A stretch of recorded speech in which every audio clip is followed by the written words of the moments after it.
Okay, picture this. You're standing right in the middle of a corporate security operations center. The air is tense, but it's incredibly focused. Across this massive conference table, two deeply respected teams are facing each other. On one side, you've got a team dressed in red. They've just spent the last 2 solid weeks quietly, methodically attempting to compromise this organization's entire digital infrastructure. And on the exact opposite side, a team dressed in blue.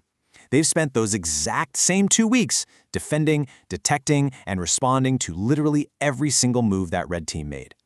Now, looking at them, you might think you're looking at pure adversaries, but the truth is, they share a unified purpose. Today, in this explainer, we are going to break down the core architecture of adversarial security and see exactly how this fascinating dynamic works. If you've ever wanted to look past the raw code and really understand the strategic, high-stakes chess match of cybersecurity, well, you are absolutely in the right place. Drawing from our foundational source material today, grasping this architecture, really internalizing this dynamic between offense and defense is what genuinely elevates a career. It's the exact shift that takes someone from being just a technically skilled hacker and transforms them into a complete, well-rounded security professional. So, let's explore both sides of the coin, shall we? Okay, let's dive into this. Right off the bat, it's crucial to understand that these teams are sparring partners. They are not enemies.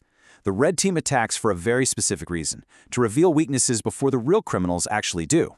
Meanwhile, the blue team defends to prevent harm and maintain continuous, unbroken operations. When they clash, it isn't some ego-driven battle for dominance, it's a shared mission. They're working in perfect harmony to forge unshakable organizational resilience. Think about it. You just can't build a truly strong vault without someone actively trying to crack it.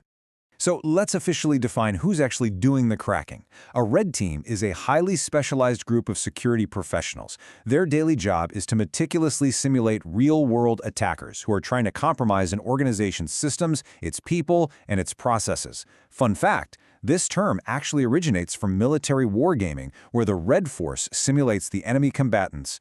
In the cybersecurity world, their core mandate is aggressive and highly proactive. Basically, find every single vulnerability and exploit it before the actual bad guys get the chance.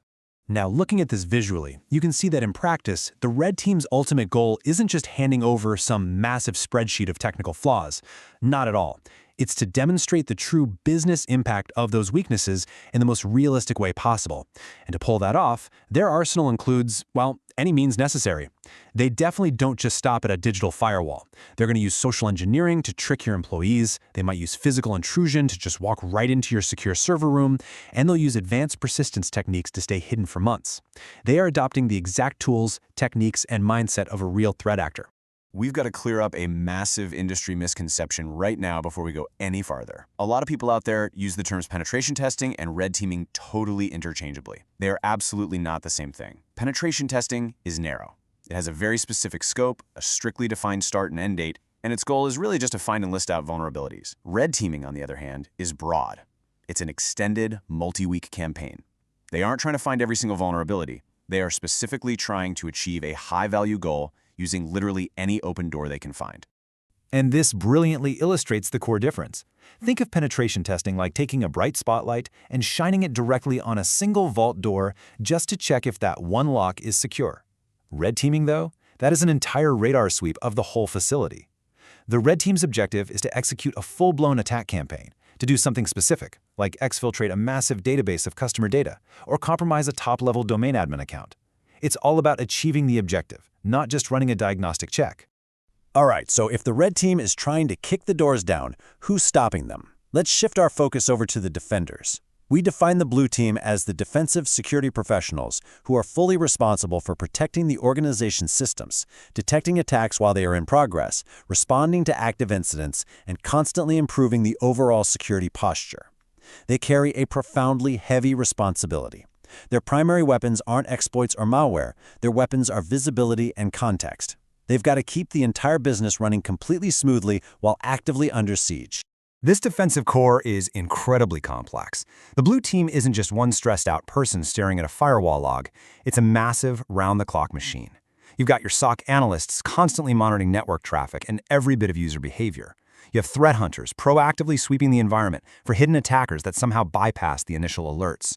There are incident responders ready to jump in, investigate, and contain active breaches. You've got security engineers building up the infrastructure and forensic specialists analyzing the digital evidence after the dust finally settles.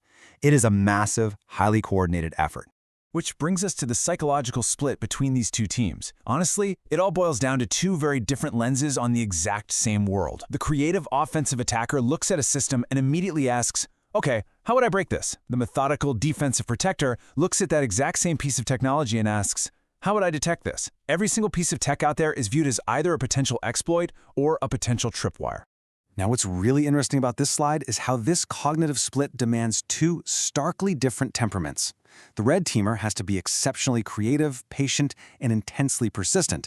I mean, they are totally willing to spend weeks planning just one silent move.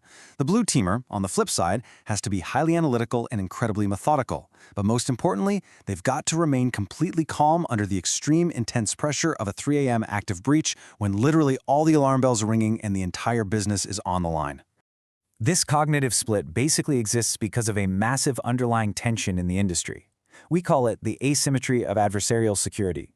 The defender's burden means blue teams must defend every possible attack vector perfectly, simultaneously, all the time. On the flip side, the attacker's advantage means red teams only need to find one single successful path to compromise the entire organization. It's an inherently unfair game, right? Which is exactly why both of these teams have to be incredibly sharp. So how does this actually play out? To manage this complex game, professional engagements follow a really strict, multi-week timeline. It kicks off with planning and scoping to set the hard rules of engagement. Then comes reconnaissance, quietly gathering intelligence without ever actually touching the target network. Next up is the crucial initial access phase to gain that very first foothold, followed by persistence to dig in deep, and finally objective achievement, where they clearly document exactly how they won the game. As you can see, this attack chain is entirely linear. Once planning and recon are wrapped up, they hit step 3, initial access. Whether it's through phishing or complex web exploits, this is where they try to get a foot in the door. I really want to highlight here that initial access is often the absolute hardest modern hurdle. Perimeter defenses are so good today that just getting in is incredibly tough. But once they bypass it, they move laterally and embed deeply during that persistence phase, pushing straight ahead toward their final objective. Now contrast that linear offensive chain with the blue team's reality. Their life cycle is a continuous radar that literally never stops sweeping. Security for them is not a destination. It is an unbroken, ongoing process. They implement strict controls for prevention. They constantly monitor visibility tools for detection. They actively contain incidents in real-time response. They restore systems in recovery, and they engineer brand new defenses based on lessons learned. As soon as that loop finishes, boom, it begins again, constantly scanning the horizon. Let's move to and see how this builds when we actually overlap that linear offensive chain directly with the continuous defensive radar. You get these explosive friction points. Friction point 1 occurs right when red team reconnaissance directly tests blue team prevention rules. Friction point 2 happens as red's initial access attempts violently trigger blue's detection thresholds. And friction point 3 is where red's persistence initiates blue's active threat hunting. This clash, this is exactly where the real, tangible value of adversarial security is generated. So what does this all mean? What happens when you actually combine these two perspectives? When you synthesize them perfectly, you get what we call the purple mindset. The absolute most effective security professionals out there understand both sides deeply. Because knowing how attackers think makes you a dramatically better defender. You know exactly where they're going to hide. And knowing exactly what defenders monitor, that makes you a dramatically more effective attacker in authorized engagements. Because you know exactly what tripwires to avoid. Which brings us to the ultimate core takeaway of our explainer today. The red mandate is to attack to reveal weaknesses. The blue mandate is to defend to prevent harm. Separately, yeah, they are just specialized skills, but added together, the result is total organizational security. Neither team can do their job truly well without intimately understanding the operations of the other. It's this beautiful synthesis of offense and defense that creates genuine, lasting safety. We've explored the core architecture of adversarial security, we've looked at the clashing life cycles, and we've seen the sheer power of the purple mindset. So I'm going to leave you with this final provocative thought. Will you master both the offensive and defensive mindsets to become the ultimate complete security professional? The path is right there in front of you, and understanding this dynamic is your absolutely essential first step. I really hope this leaves you eager to explore the real tools and practical techniques as you continue your journey. Keep studying, keep questioning, and I'll see you in the next explainer.